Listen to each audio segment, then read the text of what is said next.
ከሰሞኑ ተጠባቂና አነጋጋሪ የነበረው የጌታቸው ረዳ የአልጀዚራ ሄድ ቱ ሄድ ፕሮግራም ቃለ መጠይቅ ትላንት ወደ ማምሻው ተለቋል። እንደተጠበቀው መሃዲ ሐሰን እጅግ አፋጣጭና አስጨናቂ ጥያቄዎችን ያለ ፋታ በማቅረብ ጌታቸውን አፋጧል። ቃለ መጠይቁ ከጥያቄና መልስ ባለፈ የውይይት ተሳታፊዎች ያከለ ነበር። 49 ደቂቃ በፈጀው ቃለ መጠይቅ 4 ዋና ጉዳዮች ተነስተዋል። መፋጠጡን፣ ጥያቄና መልሱን የተመለከተ ሙሉ ዘገባ ይዘናል። በመቀሌ ከባድ ፍንዳታ ተሰምቷል። ከባድ ፍንዳታው የመቀሌ ከተማ መለያ ከሆነ የሰማዕታት ሐውልት አጠገብ የተከሰተ መሆኑ ተሰምቷል። ፍንዳታው የተከሰተበት ሐውልት እየተባለ የሚጠራው አካባቢ ህወሓት ዋነኛ ጉባኤዎችን የሚያካሂድበት የስብሰባ አዳራሽና የሰማዕታት ሐውልቱ የሚገኙበት በመሆኑ ከባድ ውጥረት ተፈጥሯል። የትራምፕ አስተዳደር ኤርትራን ጨምሮ የበርካታ ሀገራትን ዜጎች የመኖሪያ ፍቃድ ሊመረምር መሆኑን በዛሬው ዕለት እየወጡ ያሉት መረጃዎች አመላክተዋል። ለዚሁ ምርመራ ምክንያት ሆኗል የተባለው አንድ ጉዳይ ነው። ምን ተፈጠረ? የየትኞቹን ሀገራት ተወላጆች ይመለከታል የሚለውን በተመለከተ ጥንቅራችን ሊያደርሳችሁ ይዞታል።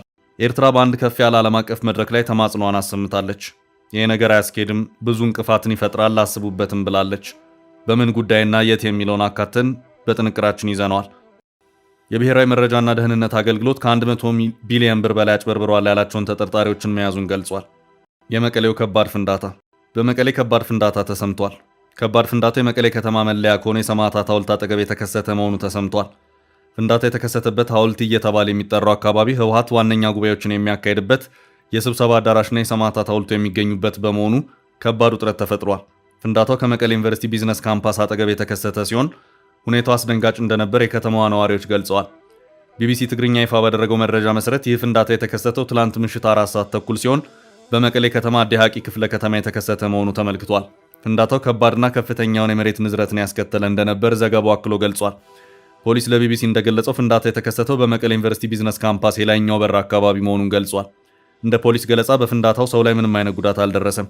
የፈንጂው ምንነት በተመለከተ እስካሁን የታወቀ ነገር እንደሌለ የገለጸው ፖሊስ ምርመራ ላይ መሆኑን ጠቁሟል።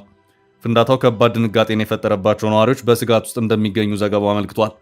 ይህ ፍንዳታ የተሰማው በትግራይ ሌላ ዙር ጦርነት ሊፈነዳ ይችላል በሚል በርካቶች ስጋት ውስጥ ባሉበት ነው። የህወሓት ኃይሎች በአፋር ክልል ትንኮሳ ፈጽመዋል የሚል ክስ በቀረበበትና ህወሓትም የድሮን ጥቃት ኢላማ ሆኛለሁ በሚል መካሰሱ ባየለበት የተሰማው የመቀሌው ፍንዳታ ከባድ የደህንነት ስጋትን ፈጥረዋል። ነዋሪዎችም ስጋታቸውን በመግለጽ ላይ ይገኛሉ። ጌታቸው በአልጀዚራ ከጠቅላዩ ጋር ተግባራዊ ወይም ፕራግማቲክ ጥምረት ነው የፈጠርኩት። ስለ ጦር ጉሰማው አትጨነቁ፣ እመኑኝ የኤርትራ ጦርነት አይኖርም። ከሰሞኑ ተጠባቂና አነጋጋሪ የነበረው የጌታቸው ረዳ የአልጀዚራ ሄድ ቱ ሄድ ፕሮግራም ቃለ መጠይቅ ትላንት ወደ ማምሻው ተለቋል። እንደተጠበቀው መሃዲ ሐሰን እጅግ አፋጣጭና አስጨናቂ ጥያቄዎችን ያለ ፋታ በማቅረብ ጌታቸውን አፋጧል። ቃለ መጠይቁ ከጥያቄና መልስ ባለፈ የውይይት ተሳታፊዎች ያከለ ነበር። 49 ደቂቃ በፈጀው ቃለ መጠይቅ 5 ዋና ጉዳዮች ተነስተዋል። የጌታቸው ረዳ የፖለቲካ አሰላለፍ ለውጥ ማለትም ከጊዜያዊ አስተዳደር መሪነት ወደ ጠቅላይ ሚኒስትር አማካሪነት ስለሄዱበት ርቀትና ለውጥ በብዙ ተፋጠዋል። ጌታቸው ረዳ በህወሓት የትግራይ ጦርነት ዘመን የህወሓት ኃይሎች የጥፋት ድርጊትን በተመለከተ ጥያቄ የቀረበላቸው ሲሆን እንዲሁም ከጊዜያዊ አስተዳደርነታቸው ስልጣናቸው ከለቀቁ በኋላ ከ200 በላይ ህወሓት አመራሮችን ስላጋለጡበት ወንጀሎች ተጠይቀዋል። በተጨማሪ ሊፈነዳ ጫፍ ላይ ደርሷል በሚል የፖለቲካ ተንታኞች ስለሚናገሩለት የኢትዮ ኤርትራ ጦርነት ስጋት ማብራሪያ ሰጥተዋል። በስተመጨረሻም በጠቅላይ ሚኒስትር አብይ አህመድ አስተዳደር ስር ይፈጸማሉ ስለተባለው የመብት ጥሰቶች ተጠይቀዋል። ጎላ ብሎ የታየውና ዋናውን ክፍል የሸፈነው ቃለ መጠይቅ የጀመረው ቀደም ሲል ጌታቸው በጠላትነት ከፈረጇቸው ከጠቅላይ ሚኒስትር አብይ ጋር እንዴት ተሰለፉ የሚለው የጋዜጠኛ መሃዲ ሐሰን ተደጋጋሚ ጥያቄ ነበር። ጌታቸው በጦርነቱ ዘመን ጠቅላዩን በዘር ማጥፋት መወንጀላቸው ተነስቶ እንዴት አብረው ይሰራሉ ተብለዋል። ጌታቸው በድሮን ኢላማ መደረጋቸውን እንዲሁም እህታቸው ስለመታገታቸው አሁን ከጠቅላዩ ጋር መስራቱ እህቶ ምን ትሎታለች ሲል ጋዜጠኛው አስጨናቂ ጥያቄ ጠይቋል። አቶ ጌታቸው እህቴ እሷ ያለፈችበት አይነት ስቃይ አሁን ሌሎች እያለፉበት ባለመሆኑ ረፍት ይሰማታል ሲሉ መልሰዋል። የዘር ማጥፋትን በተመለከተ ወንጀሉ ተፈጽመዋል ብለው አሁንም እንደሚያምኑ፣ ሆኖም ጠቅላዩ ራሳቸውን በህዝብ ፊትና በችሎት እንዲከላከሉ እድል ልስጣቸው ሲሉ ተናግረዋል። አቶ ጌታቸው ጦርነቱን ስለማስቆምና ከጠቅላዩ ጋር የፈጠሩት አጋርነት ለሰላም ከሚደረግ ተግባራዊነት ጋር አያይዘውታል። አቶ ጌታቸው ያደረጓቸው ንግግሮች በግጭት ዘመን ሆነው ያደረጓቸውን ንግግሮች መሆናቸውን ገልጸው አሁን ለሚናገሩት ነገር ኃላፊነት መውሰድ እንዳለባቸው ተናግረዋል። በትግራይ በተፈጸሙ ወንጀሎች በርካታ ባለድርሻዎች እንዳሉ እንዲሁም ጠቅላዩ የትግራይ ጦርነትን መምራታቸውን ገልጸው በቀጥታ ጠቅላዩን ከመወንጀል ግን ተቆጥበዋል። የጌታቸው ከፌዴራል መንግስት ጋር መስራት በብዙ ትግራይ ተወላጆች ዘንድ እንደ ክህደት እንደሚቆጠር ጋዜጠኛ ያነሳ ሲሆን ዝመቱ ብለህ የጠራኸው የቀሰቀስከው አንተ ነበርክ ሲልም አፋጧቸዋል።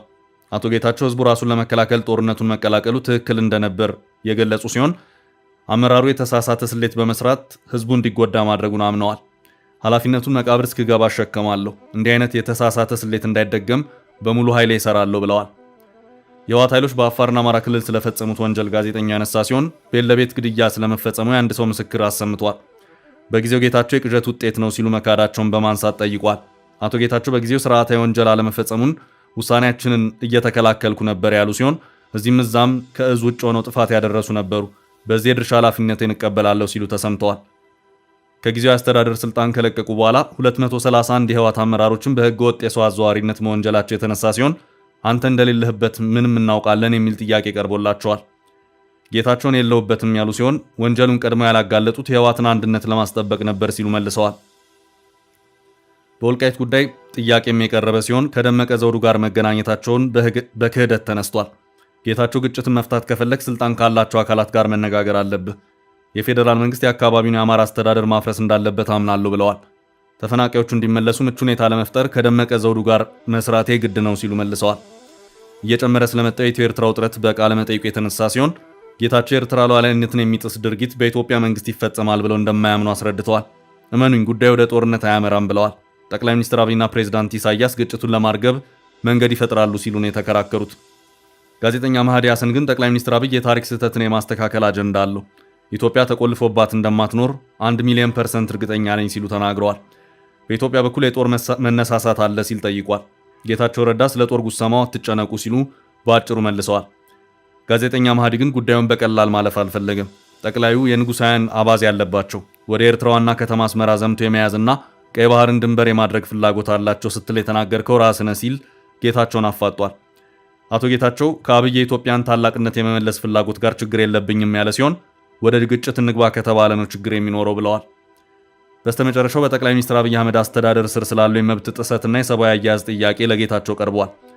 ጋዜጠኞችና ተቃዋሚ ኃይሎች እንደሚታሰሩ፣ በአገር ውስጥ ግጭቶች የሰብአዊ ቀውሶች ስለመኖራቸው ጋዜጠኛው ጥያቄ አንስቷል። ጌታቸው ለሁሉም አይነት ችግር መፍትሄው የኃይል እርምጃ ለመሆኑን ለማማከር ነው የተገኘው ሲሉ መልሰዋል። የኔ ሚና የትግራይን ቀውስ ከመፍታት ባለፈ ለጠቅላይ ሚኒስትሩ ምክሬን ለመስጠት መሞከር ነው። በተቃዋሚ መሪዎች ላይ ለሚደረግ ማንኛውም እንቅስቃሴ አሁንም ድረስ ተቃዋሚ ነኝ ሲል መልሷል። በጠቅላይ ሚኒስትሩ የመደመር እሳቤ ላይም ቀደም ባለው ጊዜ ታላግጥ ነበር፣ አሁን ስታደንቅ ታይተሃል የሚልም አጣብቂኝ ጥያቄ ለጌታቸው ተነስቷል። ሰዎች መደመር የመቀላቀል አጀንዳ ነው ይላል ሲልም ጋዜጠኛው ኮስተር ያለ ጥያቄ አንስቷል። ጌታቸው የመደመር የመጨረሻ መጽሐፉን ብቻ እንዳነበበ ጌታቸው ቀድሞ ከነበረው አነጋገርና አስተያየት አሰጣጥ አሁን መሻሻሉን አሁን በስያለሁ አድጌያለሁ ጨፍልቄ ያልናገርም ሲል መልሷል። ጋዜጠኛ ጸዳል ለማ፣ የፖለቲካ ተመራማሪ ብስራት ለሜሳ እንዲሁም ፕሮፌሰር ሼቲል ትሮኖቮል ሐሳብና ትችት ሰንዝረዋል። ጋዜጠኛ ጸዳል ለማ የጌታቸው ረዳን የፖለቲካ አሰላለፍ ለውጥ የሥነ ምግባር ውድቀት ሲሉ ገልጸውታል። ብስራት ለሜሳ የጌታቸው ከጠቅላይ ሚኒስትሩ ጋር መስራት በጣም ተግባራዊ እርምጃ ሲል ደግፎታል። እርምጃው ትግራይ ከህወሓት አምባገነናዊ ሞኖፖሊ እንድትላቀቅና ራሷን እንድታድስ አማራጭ ምህዳር ይፈጥራል ሲል ጌታቸው ደግፏል። ፕሮፌሰር ሼቲል ትሮኖቮል በበኩላቸው የፌዴራል መንግስት በጦር በተፈጸሙ ወንጀሎች የፍትህ አሰራር ከፍተኛ ኃላፊዎችን ተጠያቂ ለማድረግ ስለመታሰቡ የሚያሳይ ምንም ማስረጃ የለም ሲሉ ተከራክረዋል። እንዲሁም ከኤርትራ ጋር ያለው ጥረት ወደ ዳግም ጦርነት እያመራ ስለመሆኑ ትንታኔ ሰጥተዋል። የኢትዮጵያ መንግስት ወደ ጦርነት ቢገባ የሚከራከርበት ምክንያት ቀድሞ ስለማስቀመጡ አውስተዋል። ኤርትራ ተማጸነች። የኤርትራ ተማጽኖ የተሰማው ሰሞኑን በአንጎላ ሉዋንዳ ነው። በአንጎላ ኖቬምበር 24 እና 25 ለሁለት ቀናት የቆየ የአፍሪካ ህብረትና የአውሮፓ ህብረት ሰባተኛው የጋራ ጉባኤ ተካሂዷል። በዚህ ጉባኤ ላይ የተለያዩ የአፍሪካ ሀገራት ተወካዮችም ተገኝተዋል። ተወካያቸውን ወደ አንጎላ ጉባኤ ከላኩት ሀገራት መካከልም አንዷ ኤርትራ ናት። ኤርትራ በአሜሪካና በሌሎች የአውሮፓ ሀገራት በተለያዩ ምክንያቶች ማዕቀብ ከተጣለባቸው ሀገራት መካከል አንዷ ስትሆን በዚህ ጉባኤ ላይ ንግግር ያደረጉት የኤርትራው ተወካይ አምባሳደር ሳሊህ ኦማር ኤርትራ በተናጠል በአፍሪካ ሀገራት ላይ የሚጣሉ ማዕቀቦች በእጅጉ ያሳስባታል፣ እናም ይህ አይነቱ አካሄድ መፍትሄ ሊፈለግለት ይገባል ሲሉም ተማጽነዋል። ኤርትራ ከሶማሊያ ጋር በተያያዘ እንደ አውሮፓውያን አቆጣጠር በ2009 በተባበሩት መንግስታት የጸጥታው ምክር ቤት አማካኝነት የጦር መሳሪያ ማዕቀብ ተጥሎባት የቆየ መሆኑ የሚታወስ ሲሆን ሆኖም ከኢትዮጵያ ጋር ሰላም መፈጠሩን ተከትሎ ማዕቀቡ ከ10 ዓመታት ቆይታ በኋላ የተነሳ መሆኑም እንደዚሁ የሚታወስ ነው። ከዚህ ባለፈም ዩኒላተራል ሳንክሽንስ የሚባሉትና በተናጠል አንዱ ሀገር በሌላው ላይ በሚጥለው ማዕቀብ ኤርትራ ተጎጂ ሆና እንደቀጠለች ነው። በተለይ ደግሞ አሜሪካ በኤርትራ ላይ ገንዘብ ዝውውር ማዕቀብን ጨምሮ የተለያዩ ማዕቀብን የጣለችበት ሁኔታ አለ። እነዚህ ማዕቀቦች ዛሬም ድረስ ኤርትራን እየፈተኑም ይገኛሉ። የኤርትራን ኢኮኖሚም ክፉኛ አድቅቀዋል። በዚህም ከተወሰኑ ጊዜያት ወደ ኤርትራ እንደዚህ አይነት አንዱ ሀገር በሌላው ላይ የሚጥለው ማዕቀብ አግባብነት የለውም በማለትም በመሰል ዓለም አቀፍ መድረኮች ላይ ጥያቄዎቿን እያቀረበች ሲሆን ከሰሞኑን በተካሄደው በዚህ የአፍሪካ ህብረትና የአውሮፓ ህብረት ሰባተኛው የጋራ ጉባኤ ላይም ማዕቀቦች ይነሱ ስትል ተማጽኗን አሰምታለች። የኤርትራ አምባሳደር በዚሁ ንግግራቸው አንዱ ሀገር በሌላው ሀገር ላይ በተናጠል ከሚጥለው ማዕቀብ ጋር በተያያዘም የ2063 የአፍሪካ ህብረት የልማት አጀንዳን እውን ማድረግ አይቻልም ሲሉም አስታውቀዋል። ትራምፕ ኤርትራውያንን ጭምር የሚመለከት ጥብቅ መመሪያን አስተላለፉ። የትራምፕ አስተዳደር ኤርትራን ጨምሮ የበርካታ ሀገራትን ዜጎች የመኖሪያ ፍቃድ ሊመረምር መሆኑን በዛሬው ዕለት እየወጡ ያሉት መረጃዎች አመላክተዋል። እነዚሁ ሀገራት በቁጥር ሲታዩም 19 ናቸው። የቢቢሲ እና የሲኤንኤን ዘገባዎች የአሁን የመኖሪያ ፍቃድ ወይም ግሪን ካርድ ያላቸው ሀገራት ዜጎች መኖሪያ ፍቃዳቸው የሚመረመረው በጥብቅ ነው። ለዚህ ምርመራ ምክንያት ነው የተባለው አንድ ሰው የሰራው ወንጀል መሆኑን ዘገባዎች እያመለከቱ ነው። ቢቢሲ በዛሬው ዕለት ባሰራጨው ዘገባ እንዳመለከተው ከሆነ ከእነዚሁ 19 የመኖሪያ ፍቃዳቸው ይመረመራል ከተባሉት ሀገራት ተወላጆች መካከልም ከኤርትራ፣ ከሶማሊያ፣ ከሱዳን፣ ከሊቢያ፣ ከዴሞክራቲክ ኮንጎ፣ ከአፍጋኒስታን፣ ከየመን፣ ከኩባ፣ ከሄይቲ፣ ከኢራን እና ከቬንዙዌላ አሜሪካ የገቡ ነዋሪዎች ይገኙበታል። በዚህ የትራምፕ አስተዳደር ጥብቅና ቀጭን መመሪያ መሰረትም የእነዚሁ ሀገራት ዜጎች የአሜሪካ የመኖሪያ ፍቃድ በድጋሚ እንዲመረመር እየተደረገ ጉዳያቸው የሚታይ ይሆናል። ለዚህ የነዋሪነት ዳግም ምርመራ ምክንያት የሆነው ባሳለፍነው ረቡዕ አንድ አፍጋኒስታናዊ በዋሽንግተን ዲሲ 2 የብሔራዊ ዘብ አባላት ላይ ተኩሶ ከባድ ጉዳት ማድረሱን ተከትሎ ነው። የምርመራ መረጃዎች የሚያሳዩ ተጠርጣሪው ራህማኑላህ ላካኗል ወደ አሜሪካ የገባው በአውሮፓውያኑ 2021 ነበር። እንደ አሜሪካ የዜግነትና ኢሚግሬሽን አገልግሎት ኃላፊ ጆሴፍ ኤድሎ ማብራሪያ ከሆነ እነዚሁ ሀገራት በትራምፕ አስተዳደር በኩል አሳሳቢ በሚለው ዝርዝር ውስጥ ተካተው የተያዙ ናቸው። ፕሬዚዳንት ዶናልድ ትራምፕ በዋይት ሀውስ የብሔራዊ ዘብ አባላት ላይ የተፈጸመው ጥቃት ትልቅ የብሔራዊ ደህንነት ስጋት መሆኑን ተናግረዋል። ቢቢሲ በዛሬው ዘገባው ኤጀንሲው አድርሶኛል ባለው መረጃም በሴኔር የወጣው አዋጅ አሜሪካን ከውጭ አሸባሪዎችና ከሌሎች የብሔራዊና የሕዝብ ደህንነት ስጋቶች ለመጠበቅ የውጭ ሀገር ዜጎች ወደ ሀገሪቱ እንዳይገቡ የሚከለክል ነው ማለቱንም አክሎ አስታውቋል። እንደ ሲኤንኤን ዘገባ ከሆነ አሜሪካ ለ20 ዓመታት ያህል አፍጋኒስታንን ተቆጣጥራ ከቆየች በኋላ ሀገሪቱን ለቃ ስትወጣ ከ190 ሺህ በላይ አፍጋኒስታውያን አሜሪካ ገብተዋል። የሚሆነው እንደ አውሮፓውያን አቆጣጠር በ2001 ነው። ይኸው የሰሞኑ ጥቃት በአፍጋኒስታናዊ ተወላጅ መፈጸሙን ተከትሎ የትራምፕ አስተዳደር ቀደም ብሎ በጥቁር መዝገብ ውስጥ በያዛቸው ሀገራት ተወላጆች ላይ አነጣጥሯል። አንዳንዶች አንድ ሰው በሰራው ስህተት የዚህ ሁሉ ሀገር ተወላጅ አብሮ ስጋት ውስጥ መግባት የለበትም በማለትም ተቃውሟቸውን እያሰሙ ይገኛሉ። ይኸው የነዋሪነት የዳግም ምርመራ ምን ሊያስከትል ይችላል በሚለው ዙሪያ ግን የተባለ ምንም ነገር የለም። 100 ቢሊዮን ብር ያጭበረበሩ ተይዘዋል። ብሔራዊ ደህንነት የብሔራዊ መረጃና ደህንነት አገልግሎት ከ100 ቢሊዮን ብር በላይ አጭበርብረዋል ያላቸውን ተጠርጣሪዎች መያዙን ገልጿል። ከፍተኛ መጠን ያለው ገንዘብ ሰውረዋል የተባሉ በርካታ የስፖርት አወራራጅ ድርጅቶች ባለቤቶችና ተባባሪዎቻቸው በቁጥጥር ስር መዋላቸውን የብሔራዊ መረጃና ደህንነት አገልግሎት አስታውቋል። ተቋሙ እንዳለው ግለሰቦቹ ለመንግስት ገቢ መሆን የነበረበትን ከ100 ቢሊዮን ብር በላይ በመሰወር ወንጀል ተጠርጥረው ነው የተያዙት። በተወሰደው እርምጃ በደህንነት አገልግሎቱ በቁጥጥር ስር የዋሉት የ4 የስፖርት አወራራጅ ድርጅት ባለቤቶችና ተባባሪዎቻቸው መሆናቸው ተገልጿል። የስፖርት አወራራጅ ድርጅቶቹ ፊንቴክ ወይም አግሪጌተር ተብሎ ከሚጠሩ የፋይናንስ ስርዓቶችን ከሚያካሂዱላቸው የሀገር ውስጥ የክፍያ ስርዓት አቅራቢ ተቋማት ጋር በመመሳጠር የገንዘብ ስወራውን ፈጽመዋል ተብሏል። ፊንቴክ ወይም አግሪጌተር የሚባሉት የሀገር ውስጥ የገንዘብ ክፍያ ስርዓት አቅራቢ ተቋማቱ ከብሔራዊ ባንክ ፍቃድ በመውሰድ የሚንቀሳቀሱ ናቸው። እነዚህ ድርጅቶች የደንበኛን ሚስጥር መጠበቅ የሚል ሙያዊ አሰራርን እንደ ሽፋን ተጠቅመው የስፖርት አወራራጅ ድርጅቶች የሚያንቀሳቅሱትን ገንዘብ ከሚመለከታቸው የመንግስት ተቋማት ደብቀዋል ወይም አሳንሰው አቅርበዋል ተብሏል። የብሔራዊ መረጃና ደህንነት አገልግሎት በዚህ የተነሳ የቤቲንግ የስፖርት አወራራጅ ድርጅቶች በግብር ስወራ እንዲሁም ከፍተኛ የሀገር ሀብትን ወደ ውጭ በማሸሽ ወንጀል ላይ ተሳትፎ እንዳላቸው አመልክቷል።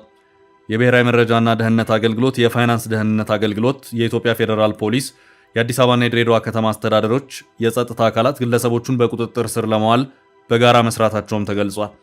የብሔራዊ መረጃና ደህንነት አገልግሎት ፍቃድ ኖሯቸው ከሚመለከታቸው የመንግስት አካላት ጋር በገቡት ውል መሰረት የማይሰሩ በህገወጥ ድርጊት ተሰማርተው በመገኘታቸው ፍቃዳቸው የተሰረዘባቸው መሆኑን ጠቅሷል። እንዲሁም ምንም አይነት ፍቃድ ሳይኖራቸው በስፖርት አወራራጅነት ተሰማርተው የነበሩ አካላት በዓለም አቀፍ የኢንተርኔት ትስስር አማካኝነት በህገወጥ ድርጊት ተሰማርተው መገኘታቸውን ገልጿል። በህጋዊነት ፍቃድ ያወጡት ድርጅቶች ክትትል በሚደረግበት ወቅት ፍቃድ ሲያወጡ ካስመዘገቡት ቢሮ ለቀው መሰወራቸውንም ብሔራዊ ደህንነት በመግለጫው ላይ ጠቅሷል።